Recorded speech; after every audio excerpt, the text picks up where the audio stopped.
भारत में सबसे ज्यादा बिकने वाला अखबार दैनिक जागरण एक बार फिर से नंगा हो गया है।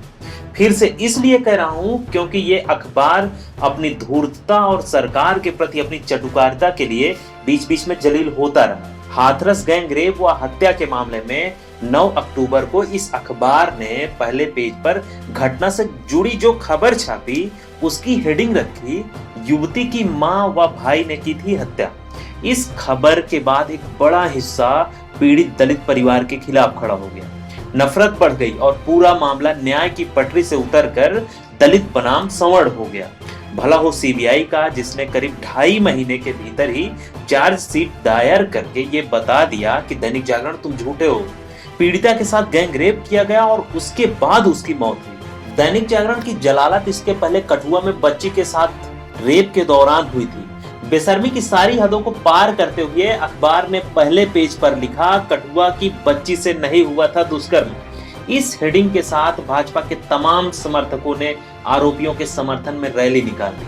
भाजपा के विधायक राजीव जसरोटिया तक उस रैली में शामिल हुए और जब सीबीआई का फैसला आया तब एक बार फिर से सब नंगे हो गए। सोचने वाली बात तो यह है कि आखिर इतनी हिम्मत अखबार को कहां से मिल रही जो बलात्कारियों की चिट्ठी या बयान को ही हेडलाइन बनाकर उनके पक्ष में माहौल बना दे रहा है।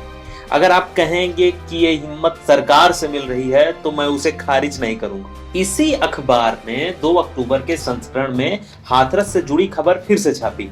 इस बार हेडिंग बनाया, 3 चरणों की फॉरेंसिक जांच में नहीं मिले हाथरस की युवती से दुष्कर्म के साक्ष्य। अखबार कितनी तन्मयता के साथ आरोपियों के समर्थन में खड़ा था, इसका अंदाजा आप लगा ही लेंगे। सेम यही बयान यूपी के एडीजी प्रशांत कुमार ने भी कहा था। प्रशांत के मुताबिक लड़की के साथ रेप नहीं हुआ, गर्दन में गंभीर चोट के कारण मौत हुई। सैंपल एकत्रित किए गए थे, उसमें किसी तरह का स्पर्म और शुक्राणु नहीं पाया गया। कोर्ट ने इस बयान पर स्वतः संज्ञान लेते हुए यूपी पुलिस को फटकार लगाई थी, लेकिन फटकार से कहां कुछ होने वाला इनका। योगी आदित्यनाथ की सरकार को बचाने के लिए गोदी मीडिया अपनी पूरी ताकत झोंक दी। भक्ति में सबसे आगे चल रहे रिपब्लिक टीवी के अर्णब गोस्वामी पहले ही जाकर योगी सरकार की गोद में बैठ गए और आरोपियों व सरकार को क्लीन चिट देने में जुट गए। उत्तर प्रदेश और हाथरस में आतंक फैलाने की क्लियर साजिश है, क्योंकि अर्नब ये तो सिर्फ शुरुआत है।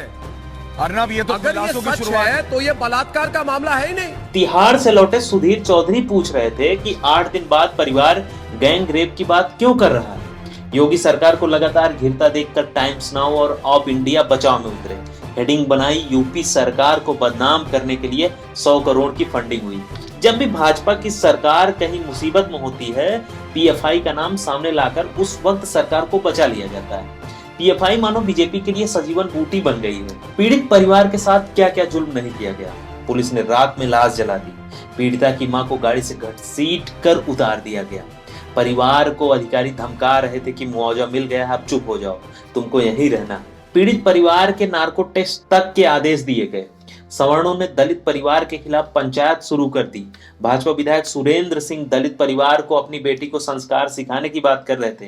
परिवार का भी धर्म है कि अपनी जवान बेटी को भी एक संस्कारित वातावरण में रहने का तरीका सीखना चाहिए और सिखाना चाहिए। इधर जातिवाद और नफरत से भरी मीडिया भी आरोपियों के समर्थन में आ गई। जिन्हें लगता है कि ये मीडिया दलितों की आवाज उठाएगी, वह हाथरस मामलों को करीब से देखें। आपका भ्रम टूट जाएगा। आज के लिए बस इतना ही। ये वीडियो फेसबुक पर देख रहे हैं तो हमारा पेज लाइक करें, यूट्यूब पर देख रहे हैं तो हमारा चैनल सब्सक्राइब करें। धन्यवाद।